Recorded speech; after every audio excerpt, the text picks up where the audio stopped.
এখন বাজে বিকাল 4টা। আমি নদীতে ঘুরতে চলে এসেছি। হে গাইস, আসসালামু আলাইকুম। I am Meherun Najat and welcome to my another blog. আমি তো এখানে প্রায় সময় আসি, সেটা আগের চ্যানেলে দিয়েছিলাম। যাই হোক, সেটা আর এখন নেই। আমার 3টা চ্যানেলই নষ্ট হয়ে গেছে। তোমরা যদি আমাকে সাপোর্ট করো তাহলে খুব তাড়াতাড়ি আমার চ্যানেলটা উঠে যাবে।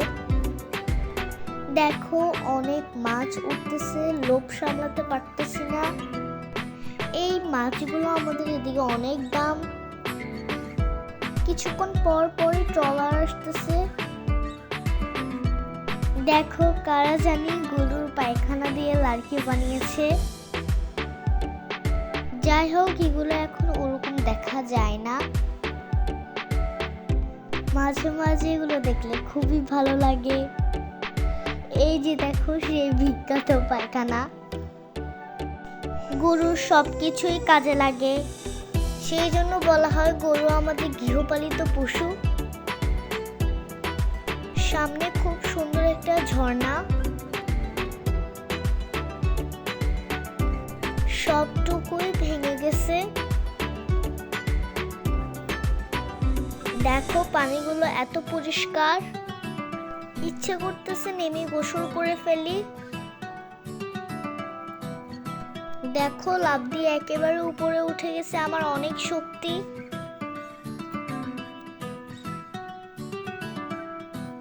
সামনে এটা কি দেখা যাইতেছে বুঝতে পারতেছি না। তারপর কাছে গিয়ে বুঝলাম এটা দিয়ে বালু তোলা হচ্ছে। আগে এখানে নৌকা পাওয়া যেত। এত বড় বড় দড়ি, দেখো কত মোটা পাইপ। পাশে একটা কলস, কে যেন পানি রেখে গেছে। এই বালুগুলো একেবারেই ধরলে হাতে লাগে না, যত পারি ধরতেছি ফোর করে বের হয়ে যাচ্ছে। আরো একটা ট্রলার এসে গেছে।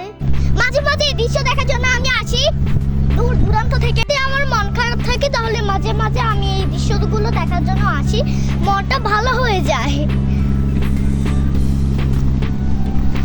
দেখো কত সুন্দর আকাশে বাতাসে। দেখো ফুল কত সুন্দর। আমি অনেকগুলো ফুল নিব, অনেক পিঁপড়া, তাই ফুলগুলো নিতে পারতেছি।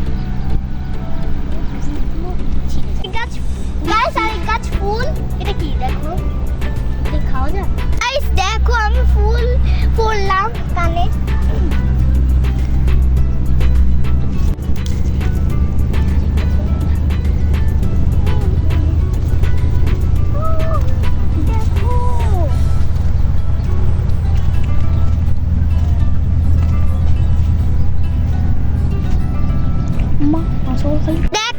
দেখেন এগুলো কি ফল আমি জানি না, তোমরা যদি জেনে থাকো তাহলে কমেন্ট বক্সে জানিয়ে ফেলবা।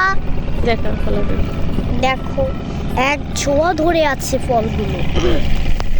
আরো আছে, এই যে দেখো, এই ফল আরো আছে। তারপর দেখলাম নদীর পাশে একটা কুল গাছও আছে। মানুষের রিজিকের আর শেষ নাই। আল্লাহ তাআলা কখন কার রিজিক কোথায় রাখে সেটা তো আর বলা যায় না। রাস্তার পাশে একটা টং দেওয়া হয়েছে, এখানে বিভিন্ন রকমের খাবার বিক্রি করে। দেখো, গরম গরম ডালের পেঁয়াজও বিক্রি করতেছে। আমি 2টা গুলগুলা নিয়ে নিয়েছি। এত বেশি গরম আমি হাত দিয়ে ধরতে পারতেছি না।